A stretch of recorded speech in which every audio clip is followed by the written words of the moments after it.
Okay, this is video 4 of the chapter Atomic Structure.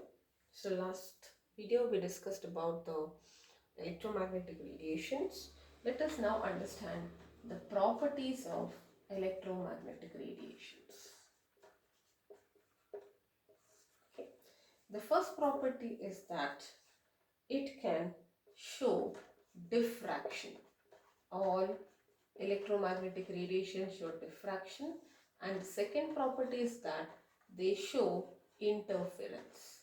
Now both of this can be explained by considering that EMR is having a wave nature. Electromagnetic radiations are having a wave nature. Okay, so that is what explains this. Now all this detail you'll be learning in next year in physics, what are all this, but just to understand, diffraction is like when there is a wave which is touching a solid, it bends at the sharp corners. If you can see a shadow near the edges, it is kind of blurred, or even if you see the moon, it's on the edges are not very sharp. That is because of a phenomenon called as diffraction. And interference is basically when two waves try to merge, what can happen. Alright, so this is one wave, and let us say this is one more wave. Okay, so when they merge, there are two options. One option is that the crust and crust fall on top of each other. Okay, or one more option is that the crust and trough fall on top of each other. You know, this is crust and this is what we call as a trough. Okay, now if this it is all basically a game of timing, right? So if the timing is such that this part is exactly fitting on this part when they merge, then it results in a larger amplitude, the resultant wave. But here, if they are perfectly having the same magnitude, like let us say this and this are having the same amplitude, then they will cancel out. Or if they are not having a same amplitude, let us say this is smaller, then this is bigger, so it will be a smaller wave of smaller amplitude in this direction. Okay, so basically what it tells you, interference talks about the phenomenon of superposition of two waves, two or more waves, when they try to merge. So it is all a game of timing, that if you these two falls on top of this, then the resultant wave will have a bigger amplitude, which is the sum of the two amplitudes. Or if the crust and trough fall on top of each other, then it will be a subtraction. Correct? So this is what we call as a constructive wave. It is more stronger, and this is what we call as a destructive wave. Okay, so if you have seen in vehicles and all that, when you pass by a bridge, there will be boards written to lower or monitor your speed limit. You cannot cross the bridge um, uh, with the usual speed, so you have to follow the speed limit. The reason is because as and when you go on a bridge, if at all the vibrations caused by a vehicle and the bridge vibrations, they interfere constructively, then there is a chance that the bridge can collapse. Okay, so that's the reason you have to watch your speed limit. Okay, now these are the only two properties of EMR which could be explained by wave nature. Interference I just told you, diffraction also could be explained, and totally we are going to learn 6 properties. Only these two can be explained by wave nature. The remaining 4 could be explained only by particle nature. Okay, so the next property is about black body radiations. This is explained by the particle nature of electromagnetic radiation. So what is this black body radiations? You have an object. When you heat that object, it emits radiations, correct? So it gives out radiations. So what has actually happened is, a black body, when you see, this is normal, it can be any object, you start heating it, it will start emitting radiations. A black body is an object which absorbs all radiations. Since it absorbs all radiations, it gives out all radiations on heating. Okay, so it gives out all radiations on heating. So whenever you heat, whatever it has previously absorbed, it will start emitting. Okay, and black body is a body, like example for a black body is sun, because it gives out all radiations. You can see all this different kinds, right from the microwaves, radio waves to the gamma rays. Everything can be seen in the spectral lines of the sun. So black body is an object which absorbs all radiation, so that when you heat it, it gives out all radiation. Since it's talking about absorption and emission, it makes more sense to explain with the help of particles rather than considering EMR to be a wave. Okay, so these are the three things. Now the fourth property is photoelectric effect. The fourth property of electromagnetic radiation. We are going to learn this in detail, but just to understand the concept of photoelectric effect. Photo is light. Photoelectric effect. Photo is light or a photon. Okay, but which will come to it. So what is this photoelectric effect? If you have metals, certain metals, when you bombard some specific radiations. Okay, so we will not discuss Planck constant. Okay, this will be some kind of radiations. Okay, what happens is you can see that there are electrons which are ejected. This is what we call as photoelectric effect. The ejection of electrons from a metal surface by bombarding it with radiations of suitable frequency. This is what we call as photoelectric effect. Now this is also explained by the particle nature, because if you consider light to be like a wave is feeble. It cannot knock off electrons from a metal surface. That means the light should be made up of particles. Okay, the next one is variation of heat capacity of solids.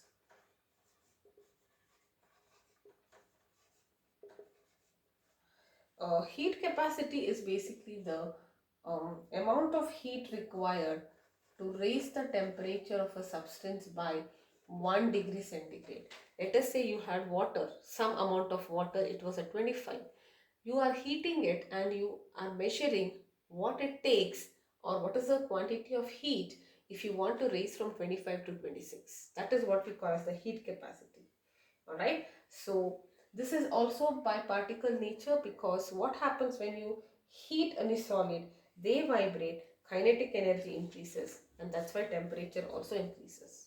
Now this part again you'll be dealing more with physics, so we don't have to get into the topics of what is heat capacity of solids and how does it vary and all that.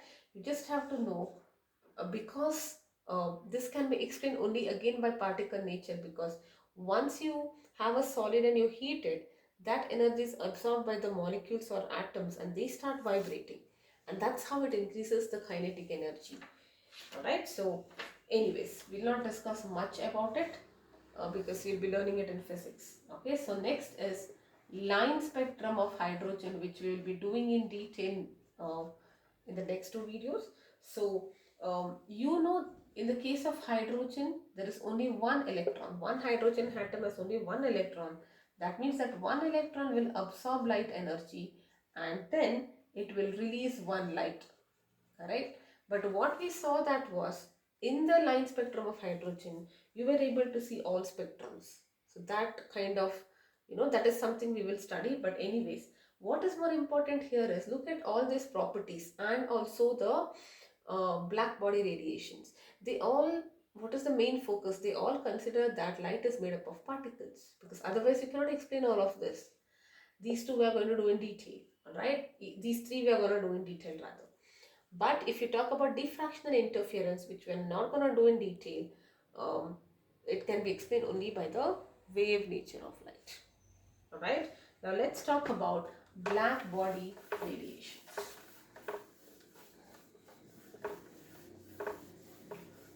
I told you there is one graph which you need to know, and that's all. Okay, so this graph is about plotting intensity or brightness. Intensity, remember, for light it is brightness, for sound it is the loudness.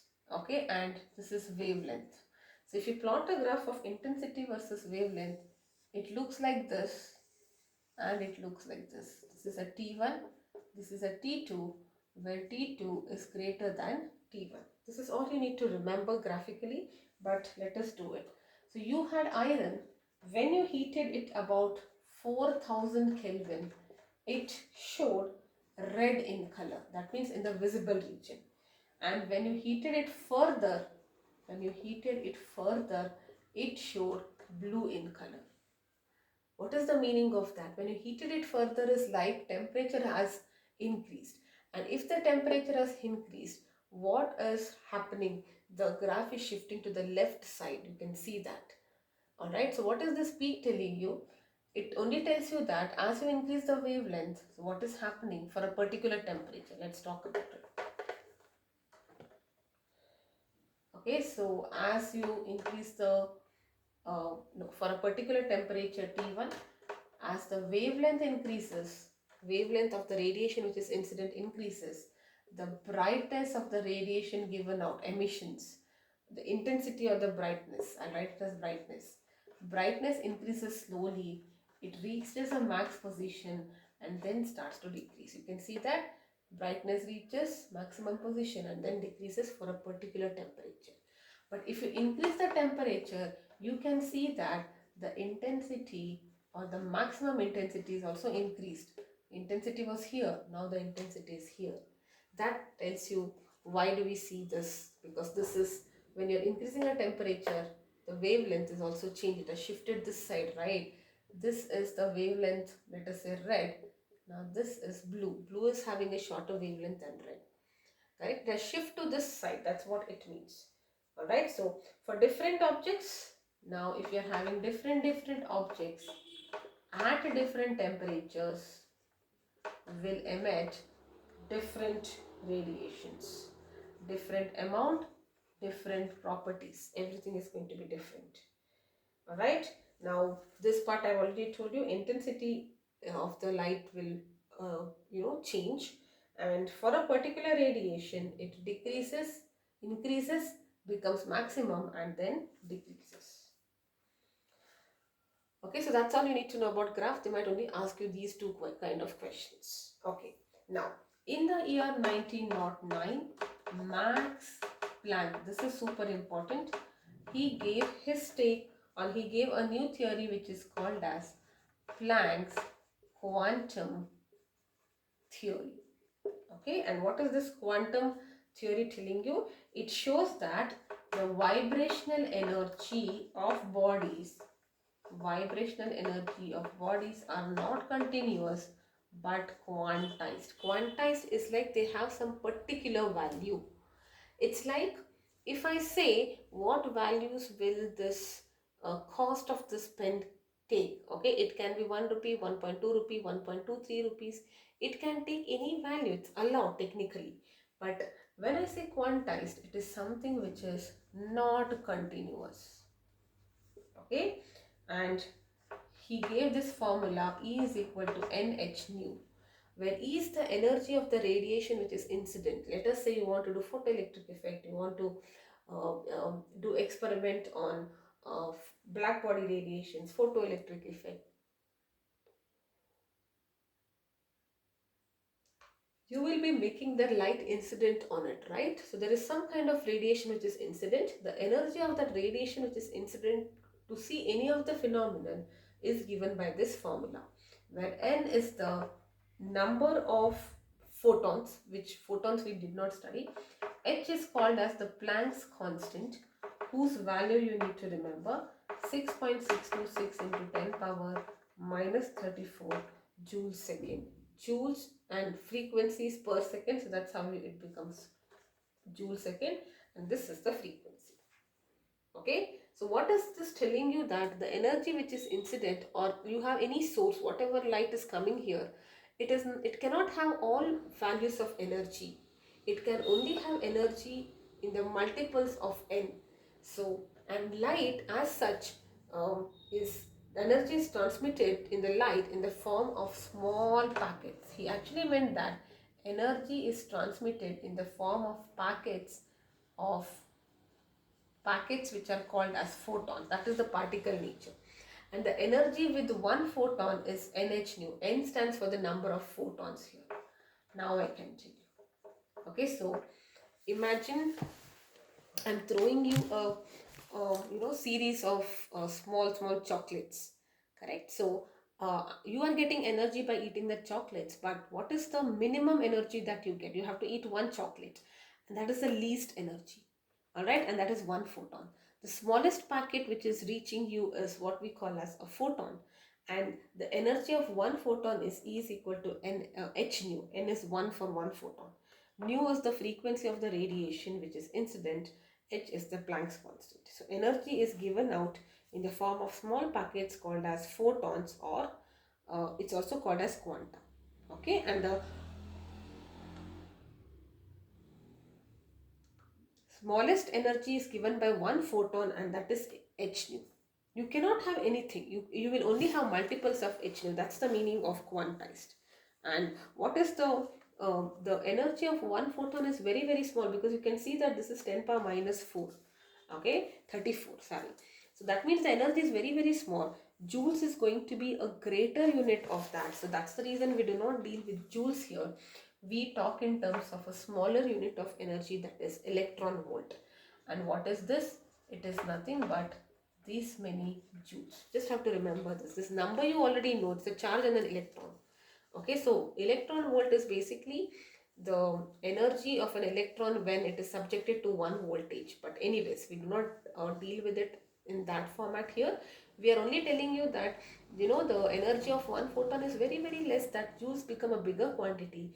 That's the reason we talk in terms of EV.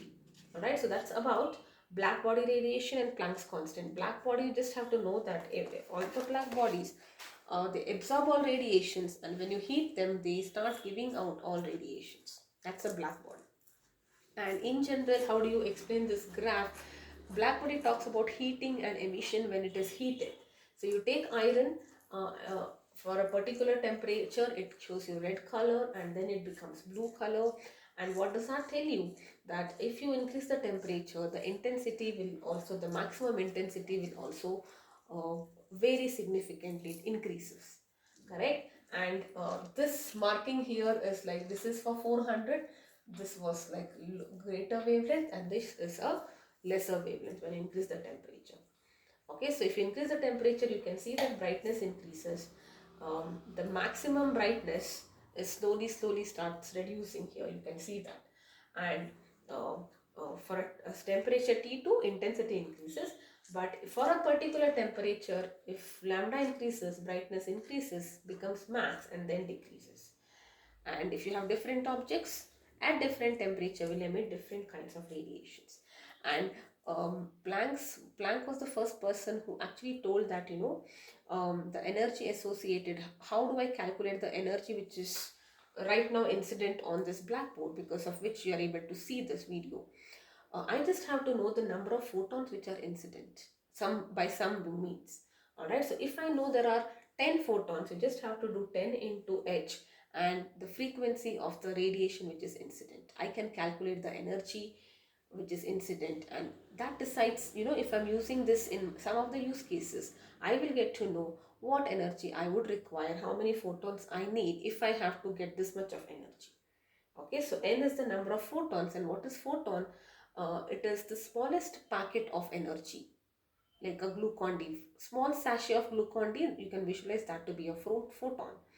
And the charge, this energy value is very small. That's the reason we discuss energy not in terms of joules, but we always write in terms of electron volts. That is 1.6 into 10 power minus 19 joules. Okay, so that's about black body radiations. In the next class, we'll do photoelectric effect and a few questions based on that. That's a little big topic, all right? And after that, we'll be doing little more questions about photoelectric effect, followed by line spectrum of hydrogen. All right, I'll continue with the next video soon. For now, you can just go through this, and we'll meet soon.